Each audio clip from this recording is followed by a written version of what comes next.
Buenas tardes a todas y todos. Gracias por acompañarnos el día de hoy en este webinar organizado con ocasión del 31º aniversario de la Sala Constitucional. Para mí es un honor poder presentar a la doctora Magali Hernández, a quien tengo la dicha de conocer desde hace bastante tiempo.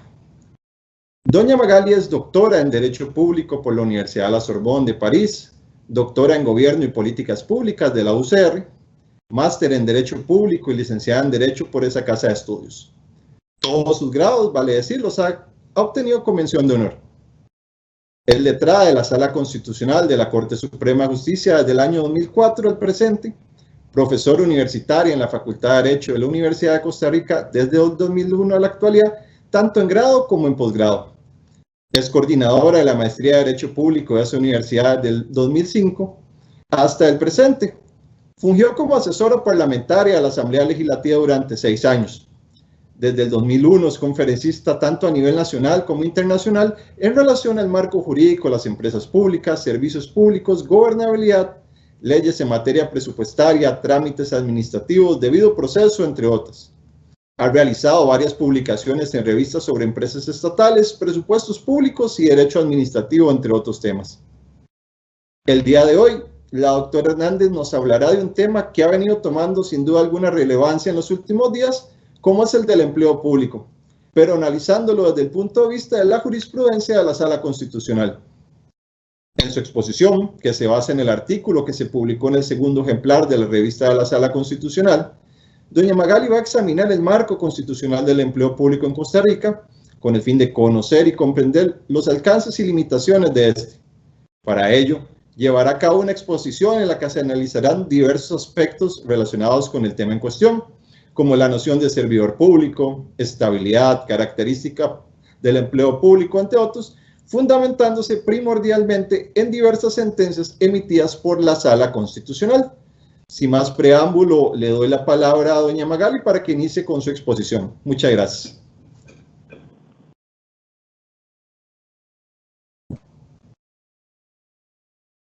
Sí, buenas tardes.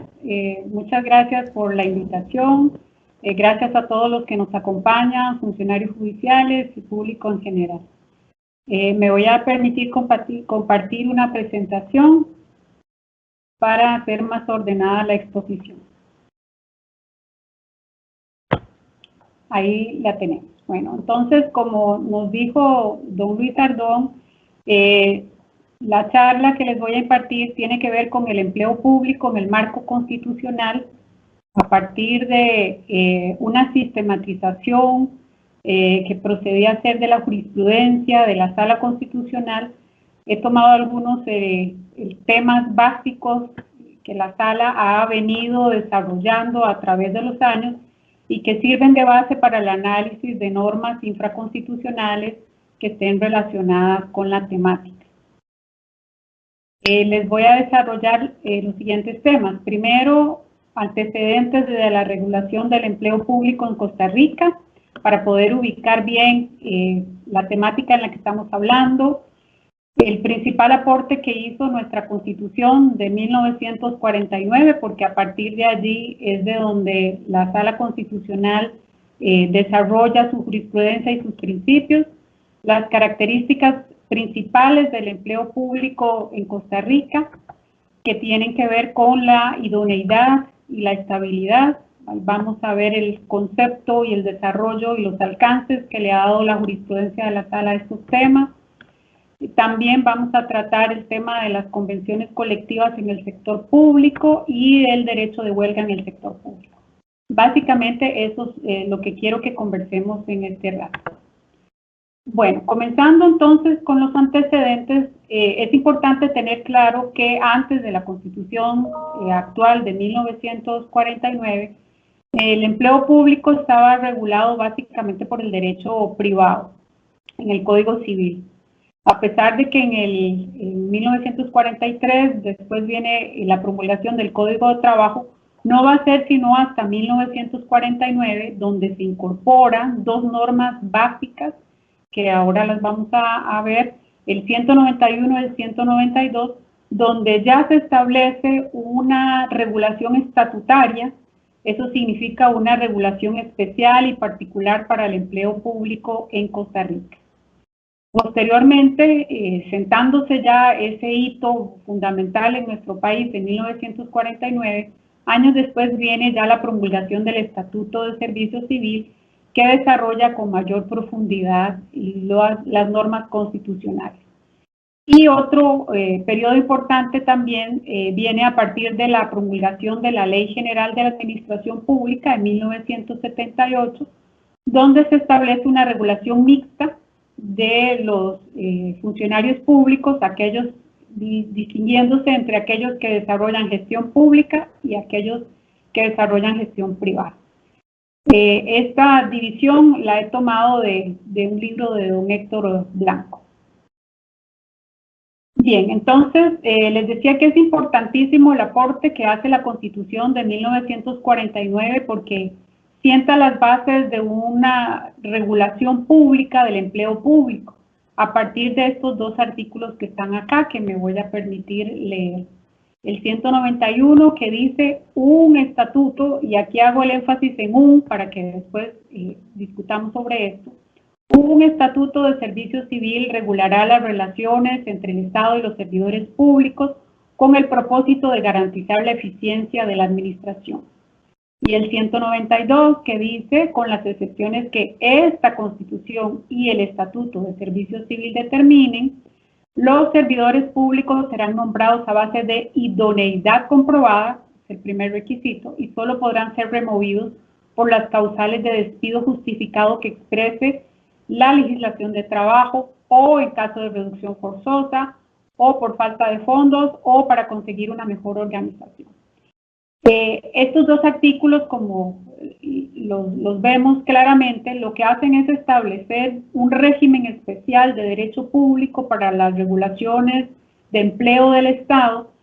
Y si ustedes se ponen a ver un poco la discusión que se dio en las actas de la Asamblea Constituyente, esto tenía una finalidad muy específica, porque antes de la Constitución del 49 y la regulación privada de estas relaciones de empleo, vemos que se observaba que había una cierta arbitrariedad en muchos nombramientos y en muchas destituciones.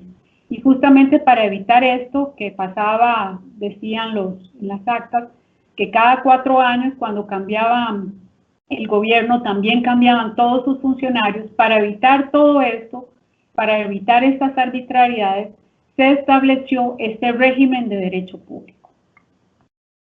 Entonces, es un régimen de empleo público que es de derecho público, es distinto del derecho común o privado, y esto tiene unas implicaciones muy importantes, porque eso significa que todo el régimen no solo tiene un marco normativo especial y particular de derecho público, sino que los principios que se aplican también van a ser los de derecho público. Y como les decía, el objetivo, de acuerdo a lo que decían los constituyentes en las actas, era otorgar estabilidad en el empleo para proteger de esas destituciones arbitrarias y politiqueras, y también, a su vez, esta es una parte, la otra gran parte es profesionalizar la función pública, dotando de eficiencia y de idoneidad. Ahora bien, lo primero que uno se puede preguntar a partir de las normas que vimos y temas en los que la Sala Constitucional ha aclarado y detallado, tiene que ver con estas 3 preguntas que les estoy planteando acá. Si se trata de un régimen especial, si es un régimen único y si admite excepciones. Vamos a tratar el primero. En cuanto al régimen especial, sí, la respuesta definitivamente es sí, ya lo hemos venido diciendo. Es un marco jurídico especial de derecho público que tiene principios propios y dice la Sala, en este voto que se pone entre paréntesis, que muchas veces con principios contrapuestos al derecho privado. Tanto así que se le ha denominado un régimen laboral administrativo de derecho público. Entonces, definitivamente sí estamos frente a un régimen especial, con normas especiales, con principios especiales y distintos del derecho privado. La otra pregunta es si es un régimen único. Bueno, antes de eso, sí es importante aclarar el concepto de servidor público que se ha desarrollado en jurisprudencia. Bueno, lo primero que tenemos que decir es que la Constitución política nuestra no desarrolla un concepto de servidor o de servidor público o de funcionario público, sino que ese es un desarrollo que ha realizado más el legislador y que la jurisprudencia de la Sala Constitucional ha retomado a partir de los conceptos que están en la Ley General de Administración Pública, 111 y 112, y también de la Ley contra la Corrupción. Básicamente el concepto legal, entonces no es un concepto constitucional, pero ese concepto legal ha sido adoptado por la jurisprudencia constitucional que dice más o menos lo que está ahí en la presentación. Es toda persona que presta sus servicios, sea en órganos, sea en entes de la administración pública estatal, pero también no estatal, a nombre y por cuenta de esta, como parte de su organización, debe haber un acto de investidura con entera independencia del carácter imperativo, representativo, remunerado, permanente o público de la actividad respectiva. Desde ese punto de vista, entonces, funcionario, servidor y empleado público van a ser términos equivalentes. Les decía entonces que nuestra Constitución no desarrolla de forma expresa un concepto, pero que la Sala de servidor público, pero que la Sala Constitucional lo ha retomado, indicando que es una noción que puede ser ampliada por el legislador, no así por el juez, y que incluso puede tener fines de ampliar la responsabilidad administrativa o penal.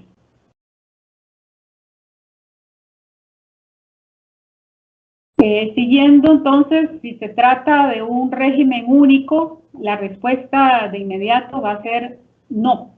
El legislador aprobó el Estatuto de Servicio Civil básicamente para el Poder Ejecutivo y la Constitución reconoce la independencia de poderes. En ese sentido, se reconoce que haya un marco normativo para cada uno de los poderes, para el Poder Judicial, para el Poder Legislativo y también un marco normativo para las instituciones autónomas. Y así lo dice claramente la Sala Constitucional en este voto que se menciona del 2018, que me voy a permitir leer para ratificar lo que les acabo de mencionar.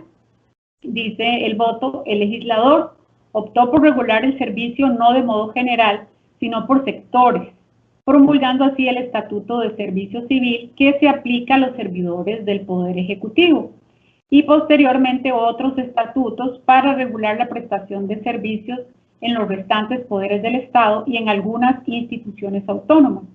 Eso es consecuente con la interpretación sistemática de la Constitución, que reconoce la autonomía por un lado y el grado de independencia por otro de los poderes del Estado. Entonces, la respuesta que tenemos, a pesar de que la norma dice un estatuto, sabemos que no es un único estatuto, sino que el estatuto actual que existe es básicamente para el Poder Ejecutivo. Claro está, y aquí viene un aporte de la jurisprudencia que dice que, sin embargo, los principios cubren a todos los funcionarios al servicio del Estado. Entonces, más allá de que el Estatuto de Servicio Civil se aplique a todos los servidores, o a solo los servidores del Poder Ejecutivo, tenemos que los principios se aplican a todos los funcionarios. Ahora viene otra gran pregunta: ¿cuáles son las excepciones? O si esta normativa constitucional admite excepciones. Bueno, se admiten excepciones. Ya dijimos que este estatuto es para el Poder Ejecutivo, que tenemos estatutos especiales distintos para los otros poderes e instituciones autónomas y que los principios, sin embargo, se aplican a todos. Pero propiamente en el Poder Ejecutivo se admiten algunas excepciones, dice la Constitución, por lo que dice la misma Constitución o por ley en casos muy, muy calificados. ¿Cómo nos encontramos? El ejemplo de ministros, miembros de la fuerza pública, directores de instituciones autónomas, diplomáticos, empleados de confianza. A partir de de esa jurisprudencia que admite las excepciones en casos solo muy calificados es que se declaró inconstitucional en el año 1994 excluir los servicios aduaneros nacionales del Estatuto de Servicio Civil o del Poder Ejecutivo. Entonces vemos que sí, no es un único estatuto, pero que si van a haber excepciones tienen que ser en casos muy calificados y solo por constitución o por ley, lo que podríamos decir que hay una reserva legal al respecto. Aquí les voy a mencionar dos casos excepcionales también que tienen sus particularidades y sobre los cuales la jurisprudencia constitucional ha asentado algunas limitaciones. Por ejemplo, los contratos por servicios profesionales, la Sala Constitucional ha dicho que no están cubiertos bajo el empleo público, sino que es una relación contractual y tiene que tener, o sea, es posible siempre y cuando no se han prestado el servicio que se va a contratar por servicios profesionales, no pueda ser prestado por los funcionarios de planta, siempre y cuando se acuda de previo a una contratación y que sea temporal. Como ven, en cada una de las filminas, entre paréntesis, está el voto de la sala respectivo, para que si tienen a bien lo puedan revisar. Otra situación también excepcional tiene que ver con los trabajadores de las empresas estatales. Y a partir de este voto que se menciona del 2001, la sala hizo una distinción que también tiene su origen en la Ley General de Administración Pública, que dice que los trabajadores de las empresas estatales, que son básicamente los que desarrollan o que no desarrollan gestión pública, se rigen por el derecho privado. En ese tanto, al regirse por el derecho privado, entonces no están cubiertos por el Estatuto de Servicio Civil o por el empleo público, sino que se rigen totalmente por el derecho privado. Vamos a ver un segundito que me dicen que la presentación que no se está viendo. Voy a compartirla de nuevo. Pero que yo creo que ahí sí ya se está viendo. Bueno, entonces les decía que tenemos estos dos casos excepcionales que la Sala Constitucional se ha admitido, pero bajo ciertas limitaciones. En este último ejemplo que les ponía de los funcionarios de las empresas estatales que al no desarrollar gestión pública se rigen por el derecho privado, vienen algunas preguntas. Si tienen que seguirse un debido proceso para su despido, si gozan de estabilidad laboral. Bueno, la respuesta es no. Y ahí tienen este voto de la Sala Constitucional, porque se ha determinado que al regirse por el derecho privado no gozan de estabilidad laboral del empleo público y tampoco es necesario seguir un debido proceso, salvo que las disposiciones internas de la institución así lo determinen. Pero viene aquí algo muy interesante, este ya no es un aporte de la Sala Constitucional, sino de la Corte Interamericana de Derechos Humanos, que habría que ver en qué medida la Sala Constitucional lo puede replicar o complementar.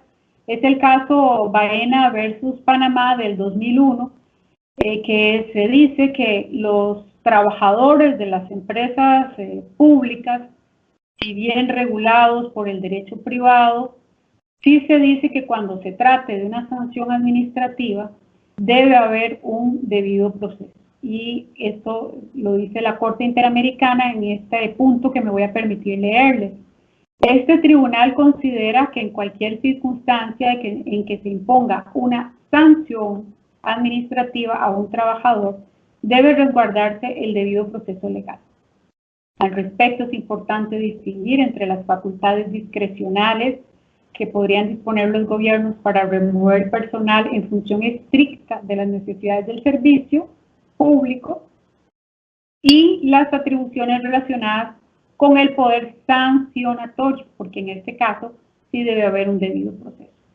Entonces, habría que ver, les dejo ahí el planteado en la temática, si la Sala Constitucional puede hacer una réplica de esto que dice la Corte, o si mantendrá el criterio indistinto de cuando haya alguna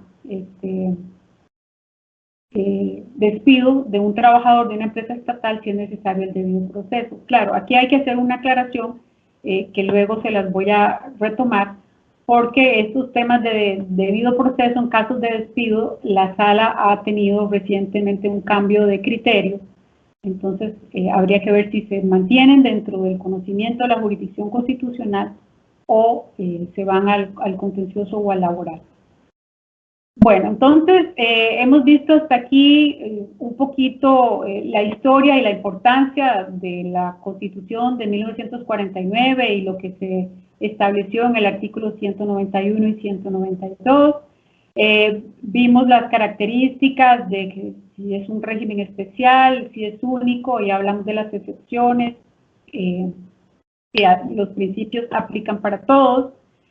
Y en este otro punto ya quisiera concentrarme en las características, los dos elementos básicos, las dos bases que tienen los artículos 191 y 192, que por un lado es la idoneidad comprobada y por otro lado es la estabilidad. Si lo vemos desde este punto de vista, pudiera decirse que es como una especie de balanza, porque para entrar, bueno, muy bien, para entrar al empleo público, sí, pero tiene que haber una idoneidad comprobada. Entonces, eso es una exigencia y vamos a ver los alcances. Y aparejada a esa exigencia, pues hay otro principio que es el de estabilidad. Entonces, se le exige idoneidad, pero se le da entonces la estabilidad al funcionario público. La idoneidad entonces se erige básicamente en un principio, se denomina así, principio de idoneidad comprobada, que la sala ha definido como las condiciones que facultan para desempeñarse óptimamente en el trabajo público. Es una verificación objetiva de sus cualidades.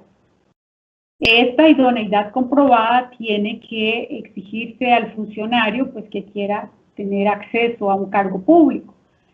Pero viene este otro derecho, que es un derecho que también está reconocido en la Convención Americana de Derechos Humanos, el derecho de acceso a los cargos públicos, ¿verdad? Cualquier persona puede tener la opción de accesar a un cargo público, pero previo a comprobación de la idoneidad. Por lo tanto, la idoneidad es una limitación al derecho. Nadie puede alegar simplemente, bueno, yo tengo derecho a acceso a cargos públicos, tengo derecho a un cargo. Bueno, no, porque la limitación de ese derecho es que se compruebe la idoneidad. Y ahí está el voto de la Sala Constitucional que así lo establece. En base a este principio de idoneidad comprobada, entonces han llegado varios casos a la Sala Constitucional y, por ejemplo, cuando se ha puesto por encima la antigüedad, por encima de la idoneidad, se ha declarado inconstitucional. Porque la antigüedad puede ser un elemento a tomar en cuenta para el acceso al cargo público, pero no puede sustituir la idoneidad. Entonces, así se han declarado inconstitucionales nombramientos que se dan solo por la antigüedad de la persona, sin concurso.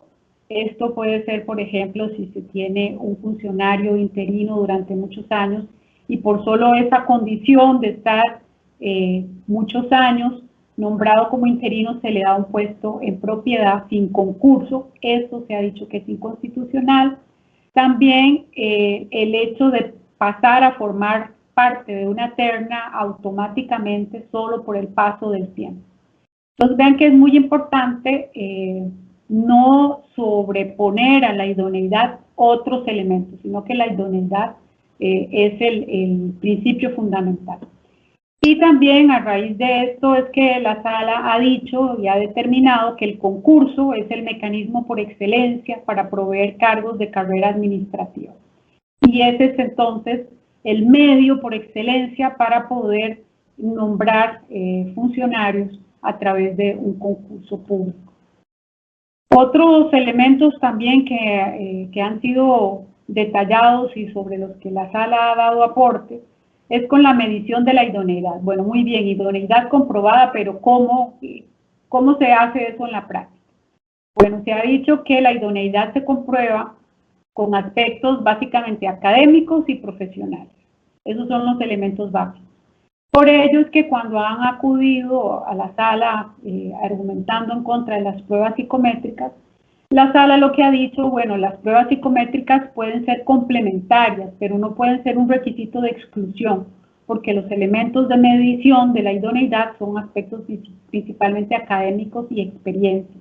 Entonces no se puede utilizar la excusa de una prueba psicométrica para excluir a una persona.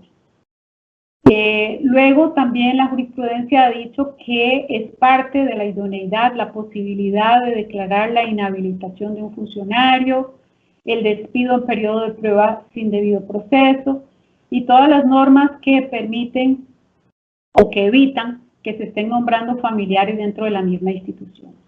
Todos estos elementos, la inhabilitación, el despido en periodo de prueba sin debido proceso y las normas para evitar el nepotismo o el nombramiento de familiares, son normas válidas y valederas porque son parte de la comprobación de la idoneidad. Y finalmente, sobre la idoneidad, la sala también ha hecho un resguardo importante legal indicando que hay reserva legal en el establecimiento de los requisitos, causas de remoción, prohibiciones e incompatibilidades. Eso lo que significa es que solo por ley se pueden establecer requisitos, causas de remoción, prohibiciones e incompatibilidades. En otras palabras, si se establecieran esos elementos por medio de normativa inferior, reglamentaria, circulares y demás, sería inconstitucional porque hay una reserva legal al respecto. Bueno, eso es el aporte que ha hecho la jurisprudencia constitucional sobre la idoneidad. Veamos ahora la otra parte, la otra piedra fundamental, la otra base que les mencionaba yo, que tiene que ver con la estabilidad, que quizá es uno de los elementos que a nivel popular también se puede criticar mucho, porque se ha malinterpretado. Una cosa, y así lo ha dicho la Sala Constitucional, una cosa es la estabilidad, que recordarán lo que les decía hace un rato, que lo que pretendía, o lo pretende, es evitar las arbitrariedades y que cada 4 años haya un cambio de funcionarios, sino que es dotarle al funcionario que comprobó su idoneidad, darle cierta estabilidad en el puesto. Una cosa es eso y otra cosa es la inamovilidad. Entonces, la estabilidad es una garantía del servidor que asegura que puede permanecer en el puesto, salvo que tenga una causal de despido justificado y previo debido proceso. Entonces, no es que no se puede despedir a un funcionario público, sino que para hacerlo tiene que haber una causal, porque no puede ser de forma arbitraria, y tiene que haber también un debido proceso que le permita ejercer su derecho de defensa y que asegure esa garantía de estabilidad, que asegure que no se trata de un despido arbitrario o político como sucedió durante muchos años. Aquí les traigo a colación también un caso de la Corte Interamericana, no es de la Sala Constitucional, es de la Corte Interamericana. Se refería al sector privado, pero hace un aporte en cuanto al concepto de estabilidad laboral que también pudiera servir de base en un futuro para la Sala Constitucional, que dice lo siguiente. Dice, cabe precisar que la estabilidad laboral no consiste en una permanencia irrestricta en el puesto de trabajo. Ahí repite lo mismo que la Sala también ha dicho, de que no es inamovilidad, sino de respetar este derecho, entre otras medidas, otorgando debidas garantías de protección al trabajador, a fin de que en caso de despido se realice bajo causa justificada, ¿verdad? Tienen que acreditarse las razones, y frente al cual el trabajador puede recurrir, es decir, impugnar para verificar que no se trate de una arbitrariedad. Entonces, este caso de la Corte Interamericana ratifica lo que ya la Sala Constitucional venía diciendo desde hace años. Aquí viene el punto que les mencionaba hace un rato, porque hasta el año 2017 durante mucho tiempo la Sala Constitucional estuvo viendo en materia de amparos despidos de funcionarios públicos y violaciones al debido proceso. Y por lo tanto, el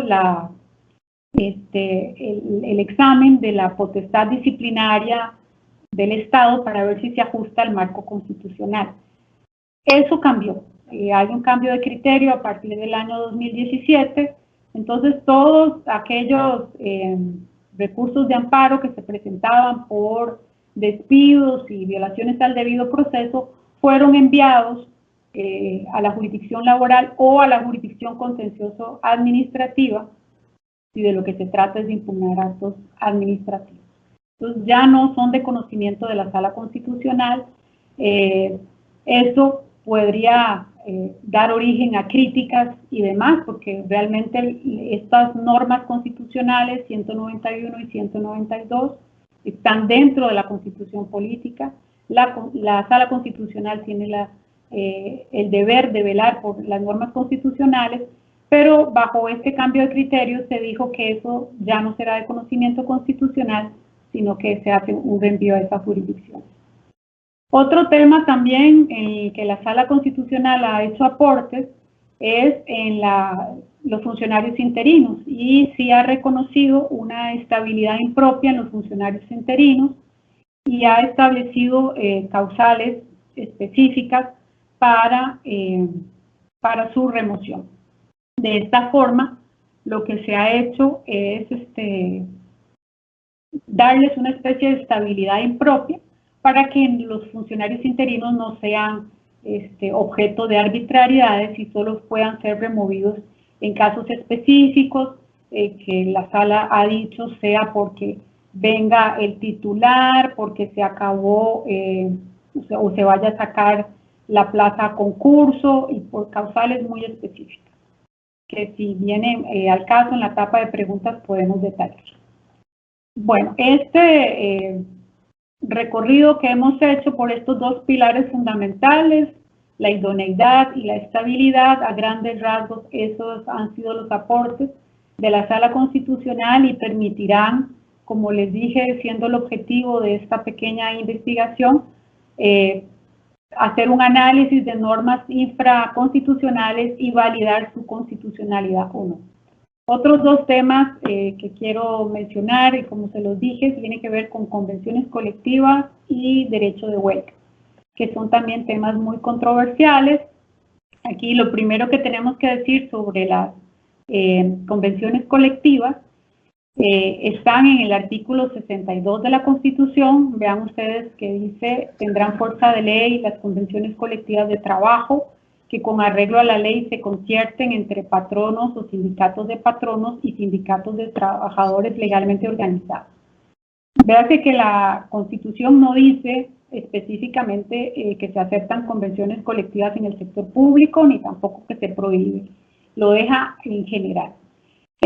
Sin embargo, ha sido la jurisprudencia de la Sala Constitucional la que ha venido a delimitar esta negociación colectiva, y ha indicado que se permite solo para los trabajadores que no participan de la gestión pública. A partir de este voto, bueno, a partir de este voto no, en uno de los tantos votos de la sala, en se menciona. Por lo tanto, se declararon inconstitucionales convenciones colectivas que se den en el sector público cuando se trate de personal regido por la relación estatutaria. Entonces, vean ustedes que las convenciones colectivas, a partir de la jurisprudencia de la Sala Constitucional, están permitidas en el sector público, pero únicamente para los funcionarios que no participan de la gestión pública. ¿Y de quiénes estamos hablando? Básicamente de empleados de las empresas estatales o de entidades públicas donde se hayan contratado personal que no desarrolle gestión pública. Aquí, y por eso les menciono el voto salvado del magistrado Cruz en este voto del año 2013, donde él considera que la Constitución no hace distinción, la distinción que está haciendo la jurisprudencia, y admite la posibilidad de convenciones en todo el sector público. Una posición muy razonada, que da origen a posible discusión. Sin embargo, sigue siendo un voto de minoría y la mayoría de la sala lo que considera es estas negociaciones solo se dan en las que no presentan gestión pública. Aún en estas entidades que no desarrollan gestión pública, como podemos mencionar al INS, los bancos, Habdeba, municipalidades también, se dan convenciones en municipalidades, entendiéndose, dice la sala, conforme a ese voto del 2013, 14.499, que si hay convenciones colectivas en instituciones públicas, solo se aplican a los trabajadores que no desarrollen gestión pública. Bueno, ahí donde hay convenciones colectivas, la sala ha hecho un análisis, un control de constitucionalidad de las cláusulas cuando se han considerado que son irrazonables y desproporcionadas. Entonces se han venido declarando inconstitucionales cláusulas de convenciones colectivas de todas estas instituciones en los votos en los que allí en la presentación se indican. ¿Qué temas ha declarado inconstitucional en la sala? Así a grandes rasgos, porque es bastante la jurisprudencia que hay al respecto. El pago de cesantía más allá de los 12 años, el pago de cesantía en caso de renuncia al trabajador y en general todos aquellos beneficios que se otorgan en las convenciones colectivas que se dan a los trabajadores pero que no están relacionados con su relación de empleo. Por ejemplo, becas que se dan a hijos de trabajadores, transportes a trabajadores, licencias con goce de salario para ciertas actividades que no tienen que ver con la relación de empleo, contribución económica a instituciones para el desarrollo de actividades sociales y deportivas. Todas estas son normas que se han conocido en acciones de inconstitucionalidad y que la sala las ha anulado.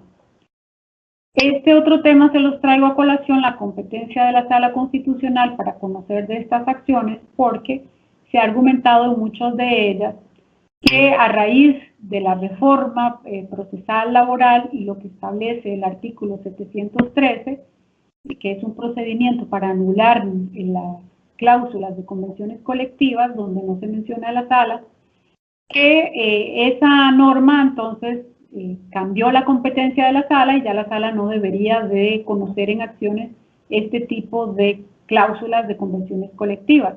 Bueno, la sala ha dicho que eso no es así.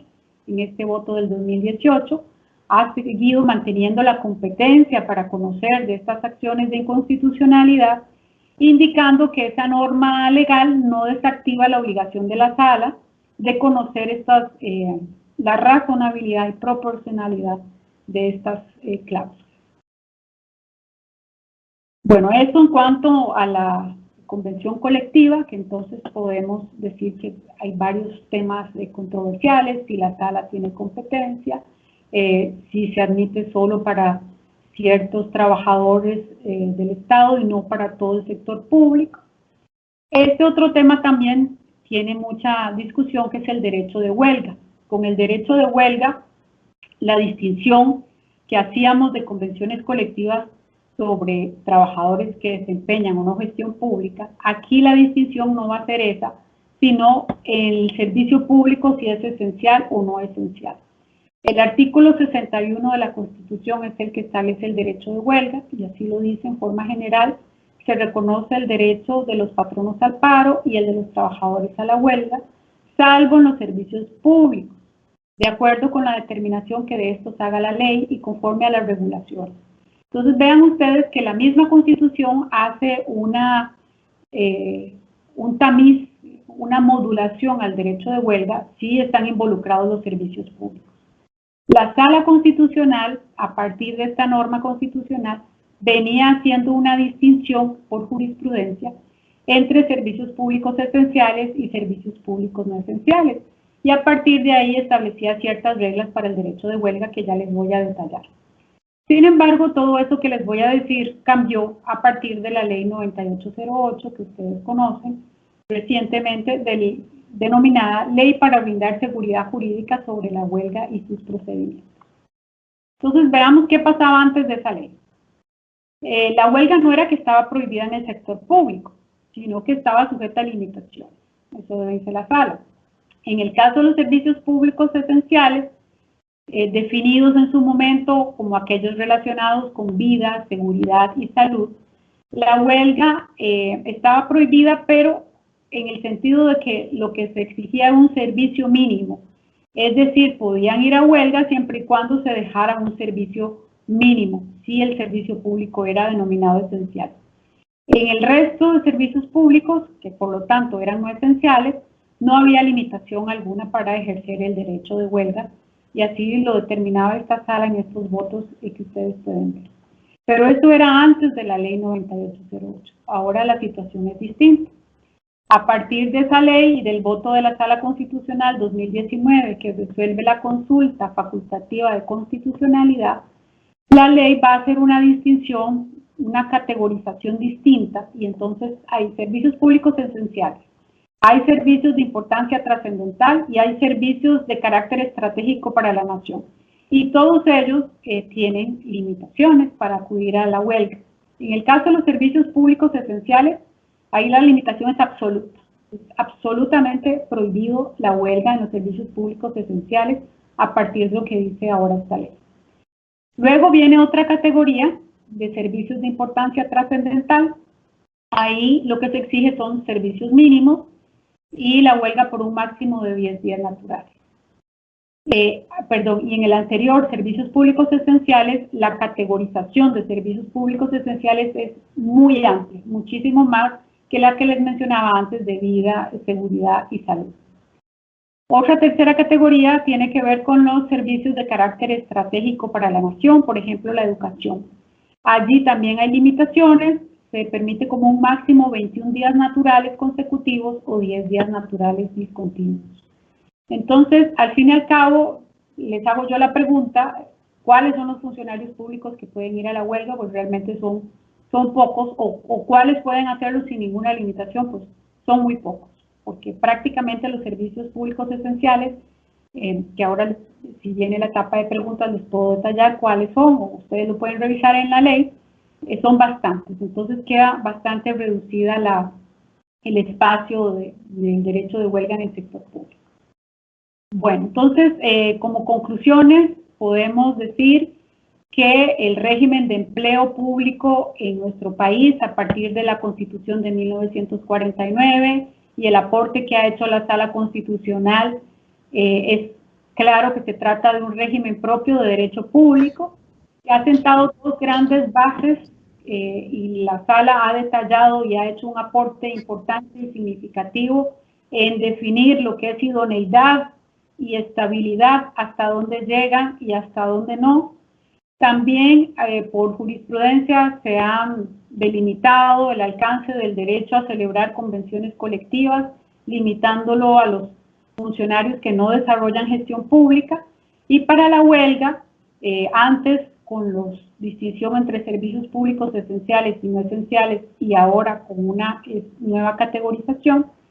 Y básicamente el análisis que les he presentado lo que pretendía era establecer que el empleo público tiene bases constitucionales, tiene principios constitucionales que la Sala ha venido desarrollando y que son importantes tener presentes a la hora de hacer una valoración de las normas infraconstitucionales a efectos de determinar si son conformes con este parámetro constitucional que la Sala ha venido estableciendo, y si no lo fueran, pues podrían ser declarados inconstitucionales y anulados del ordenamiento jurídico. Eso sería. Muchas gracias.